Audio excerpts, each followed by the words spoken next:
If you also want to put paper animation using these types in any icon and image, then I will teach you how to do this animation in CapCut and also in Adobe Premiere Pro, and you will also know at the end of the video. Before that, you must subscribe to Grow and follow me on Instagram also. Let's start the video. So I have already added the resources. So all the resources used in this video, you will find the link to the pack of all these resources in the description below. So first of all, you have to place a black screen, and on top of that, you have to place the paper animation green screen. Now you have to reverse the paper animation through reverse option, due to which you will get to see paper animation like this.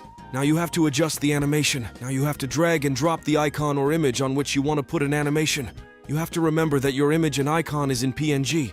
So first of all, you have to select the paper animation layer. After that, you have to go to Cutout and select Chroma key. From here, you have to select Green Screen, and after that, you have to set it to 100%. Now you have to make some color adjustments. So first of all, you have to select the layer and go to the Adjustment option. After that, you have to reduce the brightness to 30 and keep the contrast at 20. Now you have to select PNG layer.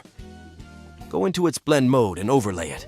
Now you have to select the PNG layer and go to the Effect option, and after that you have to go to the Video effect. Now you have to see the Cartoon option and select Black and White Cosmic 2.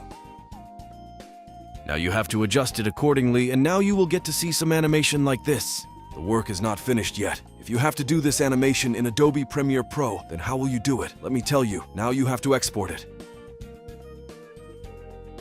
You have to delete all these layers and add green screen and then import the exported video.